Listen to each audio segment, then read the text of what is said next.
नमस्कार, आपके साथ मैं हूं सुमेरा खान। सत्ता के सभी न्यूज मित्रों का स्वागत है। सबसे पहले सत्ते पे सत्ता, यानी 7 खबरें और दिलचस्प जानकारियां एक साथ। आज दिल्ली में चुनाव प्रचार का आखिरी दिन था और ये नेताओं की रैलियों और जुबानी हमलों से में भी दिखा। गृह मंत्री अमित शाह ने केजरीवाल पर 4 बंगले तोड़कर शीश महल बनाने वाले आरोप लगाए। वहीं केजरीवाल ने आप कार्यकर्ताओं पर हमले को मुद्दा बनाकर बीजेपी पर गुंडागर्दी वाले आरोप लगाए। दिल्ली में फुल एक्शन चुनावी दंगल पर हमने सत्ता की रील तैयार की है। आज लोकसभा में राहुल गांधी का अंदाज आक्रामक था। उन्होंने मेक इन इंडिया, बेरोजगारी, संविधान, चीन की घुसपैठ को मुद्दा बनाकर मोदी सरकार पर ताबड़तोड़ हमले किए। राहुल ने कहा कि मेक इन इंडिया अच्छा आइडिया था, लेकिन फेल साबित हुआ। राहुल के आरोपों पर बीजेपी ने भी उसी अंदाज में जवाब दिया है। इसकी पूरी कहानी सत्ता में आपको बताएंगे। संसद में आज महाकुंभ भगदड़ पर भी महासंग्राम देखने को मिला। जब कार्यवाही शुरू होते ही विपक्ष के सांसदों ने हंगामा किया, नारेबाजी की, वॉकआउट किया। यूपी सरकार पर मौत के आंकड़े छिपाने के आरोप लगाए। कहा कि सरकार मौत के सही आंकड़े बता दे। दिल्ली में चुनाव से ठीक पहले क्लासरूम घोटाले पर जबरदस्त राजनीति शुरू हो गई है। पीएम मोदी ने आज दिल्ली के स्कूली बच्चों से खास बात की। इस दौरान उन्होंने ये कहा कि दिल्ली सरकार अपनी छवि सुधारने के चक्कर में छात्रों के भविष्य से खिलवाड़ कर रही है। इस पर हम आपको दिल्ली की शिक्षा व्यवस्था पर एक चौंकाने वाली रिपोर्ट भी दिखाएंगे, जिसमें 1300 करोड़ रुपए के घपले वाली कहानी है। राजस्थान विधानसभा में आज धर्मांतरण विरोधी बिल पेश हुआ। इस बिल में लव जिहाद और धर्मांतरण को लेकर कई कठोर प्रावधान हैं, जिसमें सजा भी है, जुर्माना भी है और कानूनी सख्ती भी है। इस पर हमने सत्ता की एक विस्तृत कुंजी तैयार की है। तेलंगाना में जातिगत सर्वेक्षण के आंकड़े आ गए हैं। तेलंगाना में सबसे ज्यादा ओबीसी की संख्या है। राज्य की 3 करोड़ 70 लाख आबादी में लगभग 46% ओबीसी हैं।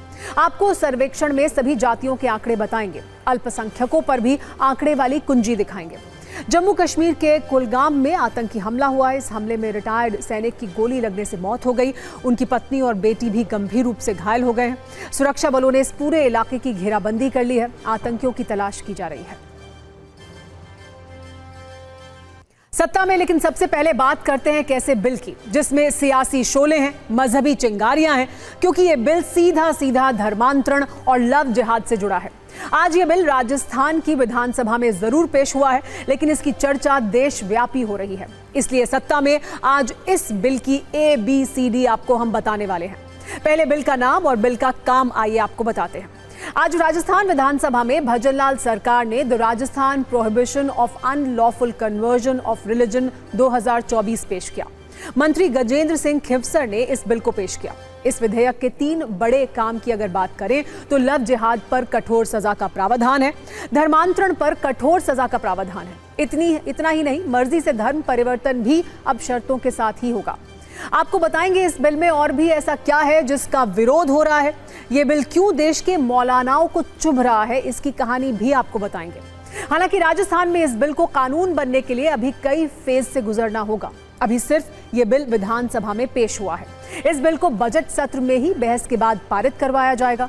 इसके बाद केंद्र से मंजूरी मिलेगी, राष्ट्रपति से मंजूरी मिलेगी, तब जाकर ये लागू हो पाएगा।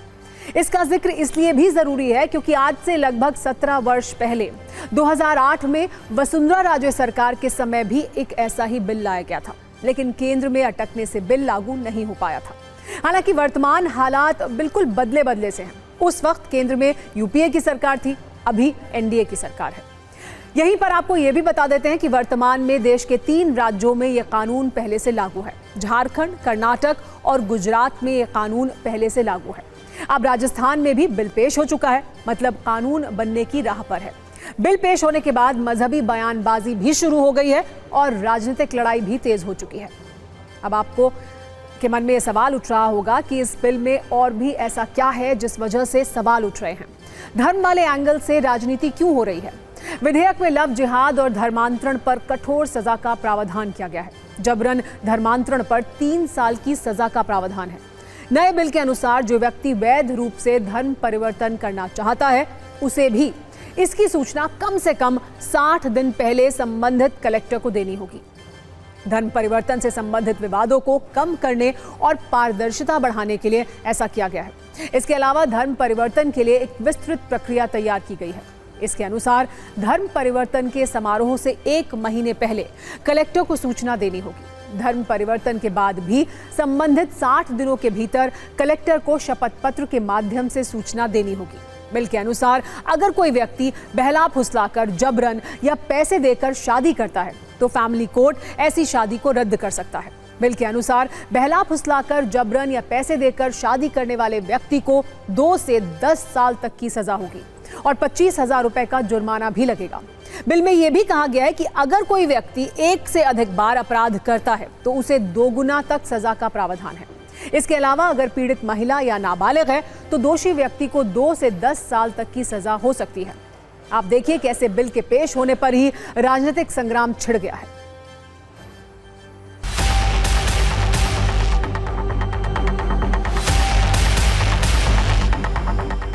राजस्थान विधि विरुद्ध धर्म परिवर्तन प्रतिषेध विधेयक पेश हुआ है। किसी भी बहन बेटी के साथ अन्याय नहीं हो, किसी व्यक्ति और भाई के साथ अन्याय नहीं हो, उसकी इच्छा के विरुद्ध कुछ भी नहीं हो, इसीलिए विधेयक लाया गया है। बहुत से काम है जो सरकार को करने चाहिए। डेवलपमेंट के नाम पे जीरो काम कुछ कर नहीं रही।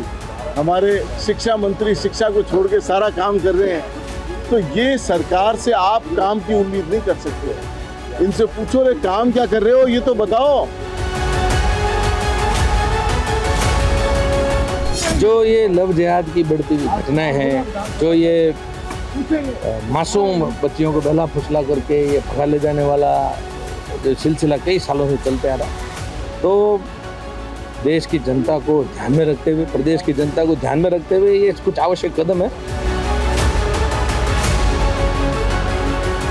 अगर धर्मांतरण पर कोई कानून बनाया जा रहा है तो उसमें कोई भेदभाव नहीं होना चाहिए। ना ही मुस्लिमों के साथ जबरदस्ती होनी चाहिए, ना ही हिंदुओं के साथ जबरदस्ती होनी चाहिए। हम इसका शुरू से विरोध करते आए हैं और आज भी विरोध करते हैं कि हमारे मुल्क में जबरदस्ती किसी का भी धर्मांतरण नहीं होना चाहिए। और अब बात दिल्ली की करते हैं, जहां करीब 37 घंटे के बाद वोटिंग है। अब से कुछ देर पहले चुनाव प्रचार भी खत्म हो चुका है, लेकिन चुनाव के आखिरी दिन एक ऐसा बॉक्स खुल गया जिसकी पैकिंग और ब्रांडिंग तो बड़ी चमकदार है, कथित रूप से वर्ल्ड क्लास है। लेकिन आरोप है कि इस बॉक्स में अंदर भ्रष्टाचार का माल रखा गया है और इस भ्रष्टाचार के कारण दिल्ली के बच्चों का भविष्य और दिल्ली वालों के टैक्स का पैसा दोनों बर्बाद हो रहे हैं। दरअसल दिल्ली में अरविंद केजरीवाल और मनीष सिसोदिया ने फ्री एजुकेशन और वर्ल्ड क्लास स्कूल की खूब ब्रांडिंग की थी। चुनाव से पहले और चुनाव प्रचार में ये दावा करते नहीं थकते हैं कि दिल्ली के सरकारी स्कूल भारत में सबसे बेहतर और दुनिया के टॉप स्कूलों में हैं। और आज इस पर प्रधानमंत्री नरेंद्र मोदी और गृह मंत्री अमित शाह ने सवाल उठाए हैं। पीएम मोदी ने आज छात्रों के साथ विशेष बातचीत की, जिसमें उन्होंने आरोप लगाया कि केजरीवाल सरकार ने अपनी छवि चमकाने के लिए 9वीं में छात्रों को फेल किया ताकि 10वीं का रिजल्ट खराब ना हो। जबकि गृह मंत्री अमित शाह ने जंगपुरा में चुनाव प्रचार के दौरान ये कहा कि मनीष सिसोदिया देश भर में एक ही शिक्षा मंत्री हैं जो शराब घोटाले में जेल गए। दोनों मिलकर दिल्ली वालों को ठग रहे हैं। पीएम मोदी और गृह मंत्री अमित शाह के ये आरोप ऐसे ही नहीं हैं, बल्कि इसके पीछे अरविंद केजरीवाल सरकार की खुद अपने ही विजिलेंस डिपार्टमेंट की रिपोर्ट है। 2022 में डायरेक्टरेट ऑफ विजिलेंस की तरफ से जारी रिपोर्ट को अगर आप देखेंगे तो ये समझ पाएंगे कि दिल्ली में शिक्षा क्रांति के नाम पर कैसे भ्रष्टाचार का महल बन रहा था। स्कूलों में क्लासरूम के नाम पर कैसे टॉयलेट वाले स्कैम हो रहे थे। इस डायरेक्टरेट ऑफ विजिलेंस की रिपोर्ट में यह दावा किया गया है कि दिल्ली में 193 स्कूलों में 2405 क्लासरूम बनाने के नाम पर अरविंद केजरीवाल सरकार ने 1300 करोड़ रुपए का घोटाला किया। हमने आज इस पर सत्ता की एक कुंजी तैयार की है, लेकिन पहले पीएम मोदी और अमित शाह के वो बयान सुनिए जिनसे आज एक बार फिर दिल्ली के शिक्षा घोटाले की चर्चा शुरू हो गई है। एक ही शिक्षा मंत्री है जो शराब घोटाले के नाम में जेल में गया, जो शराब घोटाले के नाम में जेल में गया। शिक्षा मंत्री का काम होता है बच्चों को शिक्षा देना, स्कूल बनाना, मास्टरों का कल्याण करना, नए कॉलेज बनाना। ये तो कुछ उन्होंने किया नहीं और दिल्ली में गली गली में शराब की दुकानें खोलने का काम एक पड़पतगंज से आए हुए महाशय ने किया है। मनीष जी, सभी लोग आपको जानते हैं। 10 साल के शासन में उप मुख्यमंत्री के नाते आपने अगर एक काम किया तो ये किया, गुरुद्वारे, मंदिरे और स्कूल के पास शराब की दुकानें खोलने का काम किया। शराब की दुकानें। तो प्रचार के आखिरी दिन दिल्ली का शिक्षा घोटाला ट्रेंड कर रहा है। पीएम मोदी से लेकर गृह मंत्री अमित शाह तक की जुबान पर आज उस वर्ल्ड क्लास एजुकेशन की चर्चा होती रही है जिसके शिक्षा मंत्री को शराब घोटाले के मामले में जेल जाना पड़ा। दरअसल दिल्ली विजिलेंस डिपार्टमेंट की वर्ष 2022 की रिपोर्ट के मुताबिक क्लासरूम घोटाले की नींव 2015 में ही पड़ गई थी। दिल्ली के तब के सीएम अरविंद केजरीवाल ने दिल्ली के स्कूलों में अतिरिक्त क्लासरूम बनाने का आदेश दिया। पीडब्ल्यूडी को 193 स्कूलों में 2405 क्लासरूम बनाने के लिए कहा गया। पीडब्ल्यूडी ने सर्वे किया तो पता चला कि 194 स्कूलों में 2405 क्लासरूम नहीं बल्कि 7180 क्लासरूम की जरूरत है, यानी करीब 3 गुना क्लासरूम होने चाहिए। लेकिन सरकार ने 2405 क्लासरूम ही बनाने का फैसला लिया। जब दिल्ली के सरकारी स्कूलों में क्लासरूम बनने की शुरुआत हुई तो इसकी काफी ब्रांडिंग हुई। अरविंद केजरीवाल और मनीष सिसोदिया ने इसका खूब प्रचार किया। केजरीवाल ने तो मनीष सिसोदिया को देश का सबसे अच्छा शिक्षा मंत्री तक घोषित कर दिया। लेकिन धीरे धीरे क्लासरूम क्रांति पर लगी चमकीली परतें हटने लगी। इसके बाद शुरू हुई भ्रष्टाचार की कहानी। विजिलेंस डिपार्टमेंट की रिपोर्ट 2022 के मुताबिक 2405 क्लासरूम के निर्माण के लिए 989.26 करोड़ रुपए जारी किए गए। आरोप है कि इसके लिए ना तो अनुमानित लागत तय की गई और ना ही कोई विस्तृत रिपोर्ट बनी। यह सब इतना जल्दबाजी में हुआ कि बोली लगाने के इच्छुक कई गंभीर पक्षकार इसमें शामिल ही नहीं हो पाए। यह भी आरोप है कि इतने बड़े प्रोजेक्ट के लिए कई प्रशासनिक अनुमति नहीं ली गई। बिना प्रशासनिक अनुमति के कई ठेकेदारों को टेंडर वाली रकम से ज्यादा पेमेंट किया गया। एक ही काम के लिए कई ठेकेदारों को 2 बार पेमेंट किया गया। और तो और बेहतर सुविधाएं बढ़ाने के नाम पर 205.45 करोड़ रुपए एक्स्ट्रा खर्च आया। 5 स्कूलों के ठेकेदारों को बिना किसी टेंडर के 42.5 करोड़ रुपए का ठेका दे दिया गया। 194 स्कूलों में 160 टॉयलेट बनाए जाने थे, लेकिन 37 करोड़ रुपए एक्स्ट्रा खर्च करके 1214 टॉयलेट बनाए गए। खर्च ज्यादा होने के कारण 500 करोड़ रुपए बिना टेंडर के जारी हुए। इन सब के बीच एक कंपनी का जिक्र आया जिसका नाम messrs Babbar and Babbar associates था। आरोप है कि messrs Babbar and Babbar associates के प्रतिनिधि सरकारी बैठकों में मौजूद रहते थे, वो ही नियम तय करते थे जिसे अधिकारी लागू कर रहे थे। इस रिपोर्ट के साथ डायरेक्टरेट ऑफ विजिलेंस ने यह भी लिखा कि पूरे मामले की विस्तृत जांच किसी स्वतंत्र एजेंसी से करानी चाहिए, क्योंकि अरविंद केजरीवाल की सरकार के क्लासरूम निर्माण में गंभीर अनियमितताएं हुई हैं और भ्रष्टाचार भी हुआ है। इस मामले की जांच डायरेक्टरेट ऑफ विजिलेंस ने ही नहीं की बल्कि सीवीसी यानी सेंट्रल विजिलेंस कमीशन ने भी की। उनकी रिपोर्ट में ऐसी जानकारियां निकलकर सामने आई कि शिक्षा क्रांति के तोते उड़ गए। सीवीसी की रिपोर्ट के मुख्य पॉइंट्स भी आपको देख लेने चाहिए। क्लासरूम के निर्माण के लिए 860.63 करोड़ रुपए का टेंडर हुआ, जबकि बिना किसी अप्रूवल के 989.26 करोड़ रुपए जारी कर दिए गए। प्रोजेक्ट में खत्म होते होते 1315.57 करोड़ रुपए खर्च हो गए। इससे कॉस्ट 326.25 करोड़ रुपए तक बढ़ गई, जो टेंडर के लिए निर्धारित रकम से 93% ज्यादा है।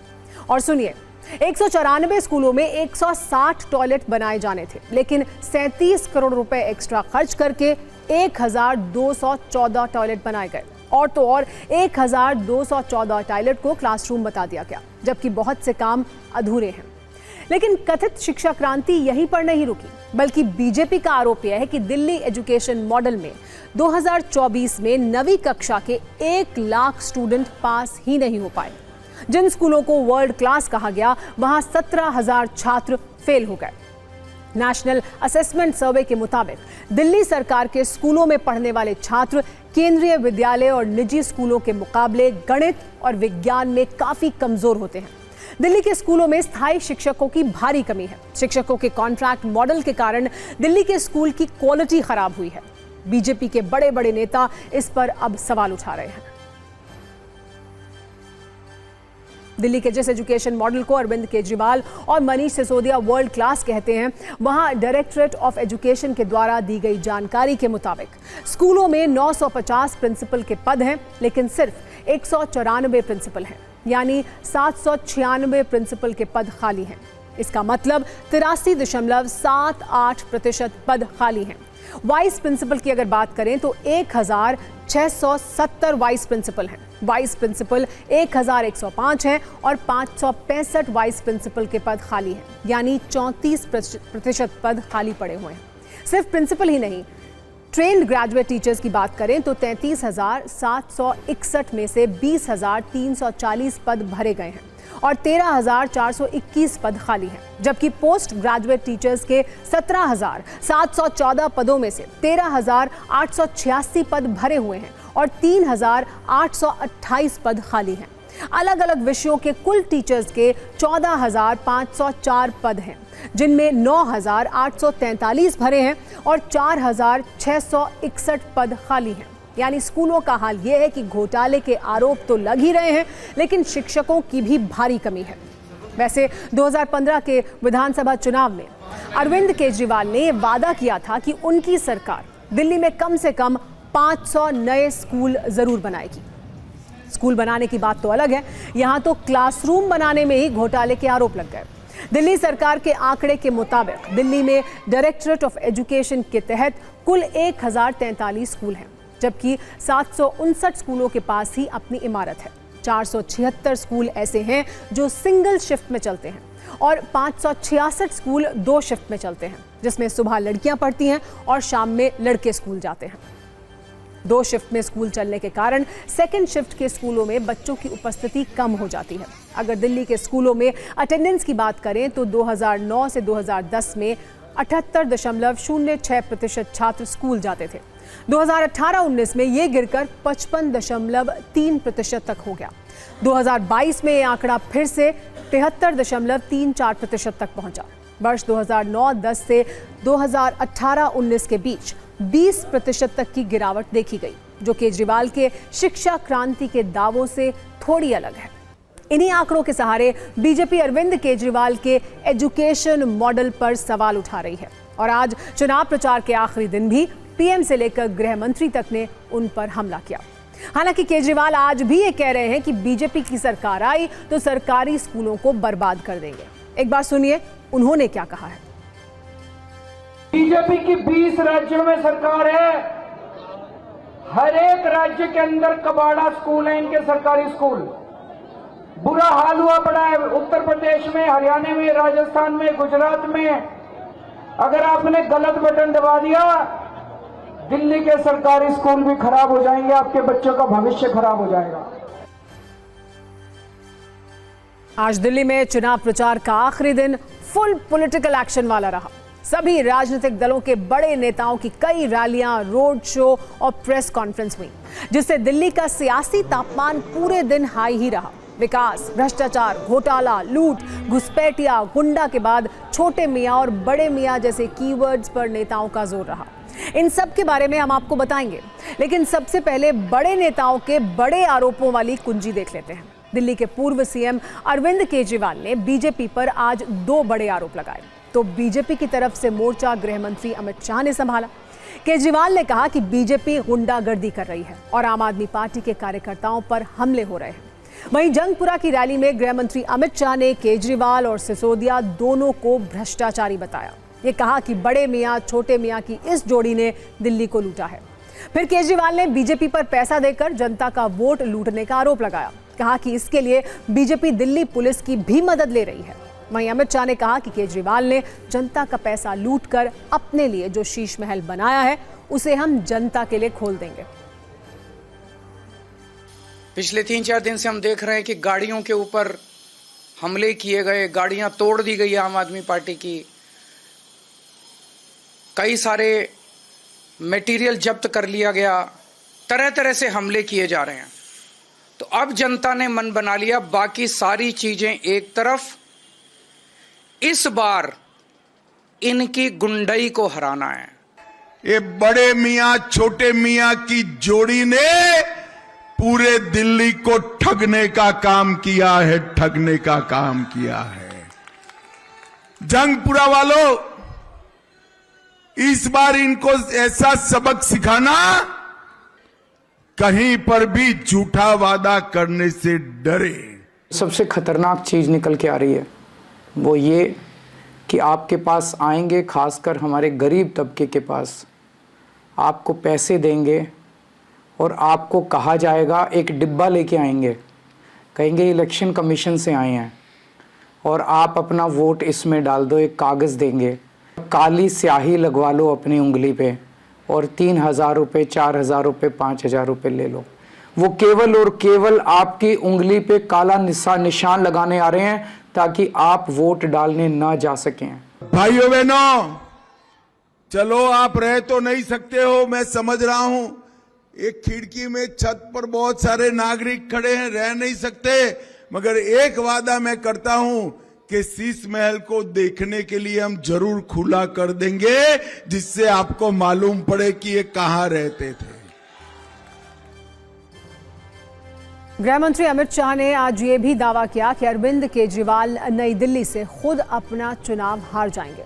तो केजरीवाल ने कहा कि बीजेपी ने ईवीएम में गड़बड़ी की तैयारी कर ली है। भाइयों बहनों, मैं नई दिल्ली जाकर आया हूं। आज मैं नई दिल्ली वालों की ओर से आपको एक बात बताने आया हूं। नई दिल्ली में केजरीवाल स्वयं बड़े बहुमत से चुनाव हारने जा रहे। दिल्ली की जनता एक झूठे व्यक्ति को जान गई है। मैं दिल्ली की जनता को कहना चाहता हूं कि मेरे को सूत्रों से पता चला है कि मशीनों से ये 10% वोट की गड़बड़ कर सकते हैं। आप इतना जम के वोट देना, एक एक झाड़ू का वोट डालने के लिए निकलना चाहिए कि अगर हमारी 15% की लीड हो गई तो 5% से जीत जाएंगे, 10% के ऊपर की लीड दे देना हर जगह। इतना जम के वोट डालना कि इनकी मशीनों के ऊपर हम जीत जाएं। इसके अलावा बीजेपी की तरफ से आज रक्षा मंत्री राजनाथ सिंह, जेपी नड्डा समेत कई केंद्रीय मंत्रियों और नेताओं ने चुनाव प्रचार किया। कांग्रेस सांसद प्रियंका गांधी भी चुनावी जंग में डोर टू डोर कैंपेन के लिए उतरी। आज प्रचार के आखिरी दिन दिल्ली में कैसा चुनावी माहौल रहा, इस पर एक रील भी आइए आपको दिखा देते हैं।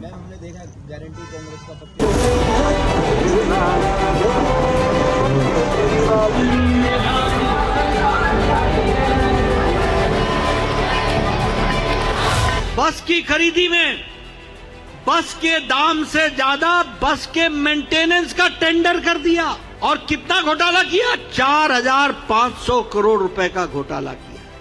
यह है कट्टर ईमानदार पार्टी के कट्टर बेईमान नेता। बसों में पैनिक बटन लगाना था ताकि महिलाओं को सुरक्षित रखा जाए। बोलो, बसों में पैनिक बटन लगा क्या? पैनिक बटन तो असल में शीश महल में लगना चाहिए था, जहां महिलाएं सुरक्षित नहीं हैं, तो वहां तो लगा नहीं, बसों में भी नहीं लगा।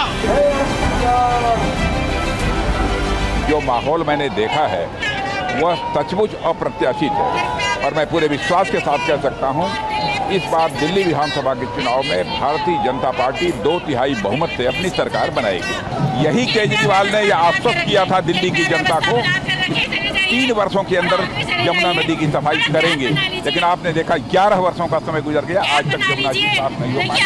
भाजपा की सरकार यहाँ बनने के बाद 3 से लेकर 4 वर्षों के अंदर यमुना पूरी तरह से स्वच्छ।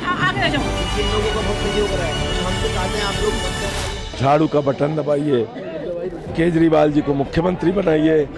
60 से ज्यादा सीटें केजरीवाल जी की आ रही हैं और वो मुख्यमंत्री बनेंगे। मुख्यमंत्री टेम्परेरी एमएलए, अब बदलाव है। नहीं मिल रहा भाजपा को वोट, नहीं मिल रहा आम आदमी पार्टी को वोट। इन दोनों की लड़ाई में मेरी दिल्ली बर्बाद हुई है। अब अलकालामा कालका जी से जीत दर्ज करते हुए उस मोड़ पर लेकर जाएगी दिल्ली को जिस मोड़ पे शीला दीक्षित जी छोड़कर गए हैं। मैं इतना ही कहना चाहूंगी, दिल्ली की जनता मोदी की गारंटी पर विश्वास कर कमल का बटन जरूर दबाएगी और दिल्ली में भारतीय जनता पार्टी जीत का परचम लहराएगी। 8 तारीख के बाद में जो भी पहली एनडीएमसी की काउंसिल की मीटिंग होगी उसमें ये प्रस्ताव लाया जाएगा और उसकी पहली मीटिंग में ही इस प्रस्ताव को पास करके ताल कटोरा स्टेडियम का नाम बदलकर भगवान महर्षि वाल्मीकि स्टेडियम के नाम से रखा जाएगा। दिल्ली के कांग्रेस नेताओं ने जनता से एक बार फिर कई वादे किए। वैसे मतदान से ठीक पहले कांग्रेस का सुपर एक्टिव होना आम आदमी पार्टी को पसंद नहीं आ रहा है। उसके नेता कह रहे हैं कि कांग्रेस किसी भी तरह बीजेपी को जिताना चाहती है, जिस पर कांग्रेसी नेता जवाब भी दे रहे हैं कि वो एंटी नेशनल है, देशद्रोही है और केजरीवाल का सत्ता में दिल्ली में आना या कहीं पर भी किसी जगह के ऊपर आना ये देशद्रोह से कम नहीं है। ऐसे एंटी नेशनल आदमी से हमको सावधान रहना चाहिए। कि राहुल गांधी जी का एक ही ध्येय है, किसी तरीके से आम आदमी पार्टी हार जाए, भारतीय जनता पार्टी जीत जाए। किसी भी जगह आप चले जाइए, कांग्रेस है ही नहीं, कांग्रेस चुनाव लड़ी नहीं रही है, मगर फिर भी अगर कांग्रेस के नाम पर वो सिर्फ आम आदमी पार्टी को गाली देने के लिए आए हैं तो राहुल गांधी सीधा सीधा भारतीय जनता पार्टी को जिताने की कोशिश कर रहे हैं। और यही कारण है कि रॉबर्ट वाड्रा आज तक जेल नहीं गए। यही कारण है कि तमाम आरोपों के बाद भी राहुल गांधी को जो है केंद्र सरकार ने, ईडी ने, सीबीआई ने कभी जेल में नहीं भेजा। जितनी गर्मी आज दिल्ली के चुनावी दंगल में दिखी, संसद में भी आज माहौल उतना ही गर्म रहा। आज लोकसभा में राष्ट्रपति के अभिभाषण पर चर्चा हुई। इस दौरान नेता विपक्ष राहुल गांधी ने करीब 44 मिनट के भाषण में सरकार से कई सवाल पूछे। राहुल गांधी ने मेक इन इंडिया, बेरोजगारी, संविधान, वोटर लिस्ट घोटाला और चीन की घुसपैठ का जिक्र किया। राहुल गांधी ने अपने भाषण की शुरुआत बजट पर अपनी टिप्पणियों से की। राहुल गांधी का अंदाज आज कुछ अलग दिखा।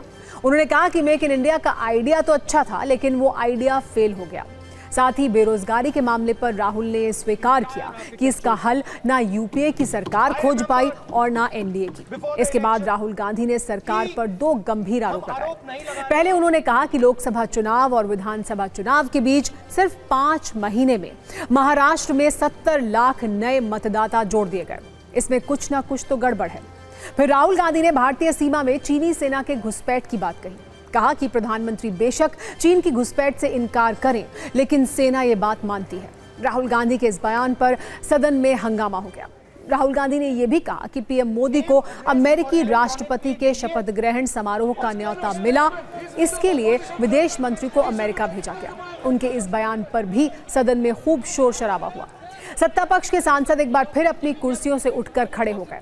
आज लोकसभा में जबरदस्त सियासी फाइट हुई, उसकी एक पावर पैक्ड रील आइए आपको दिखाते हैं।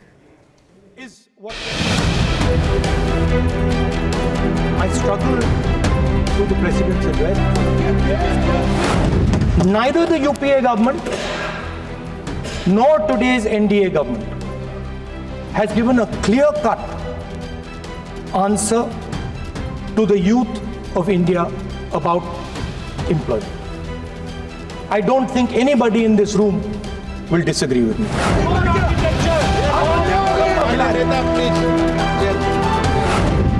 The Prime Minister proposed the Make in India program. I think a good idea. We saw the statues, we saw the functions, we saw the so-called investment, and the result is right in front of you. But for some reason, our army keeps talking to the Chinese about their entry into our territory, and our Chief of Army Staff has said that the Chinese are inside our territory. This is a fact. This is not invention, this is a fact. Our foreign policy would take into account this revolution. When we talk to the United States, we would not send our foreign minister to invite our prime minister to his coronation. We would not send him 3 or 4 times, please invite our prime minister. Because if we had a production system and if we were working on these technologies, the American president would come here and invite the prime minister. Leader of opposition cannot make such serious, unsubstantiated statement. This is related to the relation between 2 countries. जब से मैं संसद में आई हूँ तरह तरह के भाषण होते हैं। मुझे लगा कि ऐसा ही भाषण होना चाहिए नेता का कि एक विजन बताए, देश के लिए विजन क्या है, आगे की सोच क्या है, और इस जो तू मैं चलती रहती है इससे ऊपर उठकर देश के लिए बोले, और मुझे बहुत ही अच्छा लगा। तो ये अपनी राजनीति करते रहते हैं, अपनी राजनीति को चमकाने के लिए तथ्य कुछ तोड़ मड़ोड़ का उल्टा सीधा बोलते रहते हैं। उनको आदत है, ये कहावत है हम लोग के यहाँ, थूक के चाटना, तो थूक के चाटने के आदी है। महाकुंभ में हुई भगदड़ को लेकर भी आज संसद सत्र हंगामेदार रहा। कांग्रेस अध्यक्ष मल्लिकार्जुन खड़गे ने कहा कि महाकुंभ में पिछले दिनों हुई भगदड़ के दौरान हजारों लोगों की मौत हो गई। जैसे ही खड़गे ने हजारों लोगों की मौत कहा, हंगामा हो गया, जिस पर उन्होंने कहा कि अगर मैं गलत हूं तो माफी मांग लूंगा, लेकिन सरकार मरने वालों की सही संख्या तो बताए। समाजवादी पार्टी ने भी यूपी सरकार पर सवाल उठाए, तो सरकार ने कह दिया कि भगदड़ के पीछे साजिश की आशंका है। हजारों की संख्या में वहां पर अपनी जान दी है कुंभ मेला। ये मेरा अंदाज है, अगर ये सच नहीं है तो आप बताइए क्या सच है। Put a figure in thousands. I can only appeal to your conscience. मैं thousands बोला, इसीलिए मैं इस अंदाज से नहीं बोला किसी को ब्लेम करने के लिए, लेकिन वहां हुआ कितना, कितने लोग मरे, कम से कम वो इंफॉर्मेशन दे दो। उसकी भी जांच चल रही है।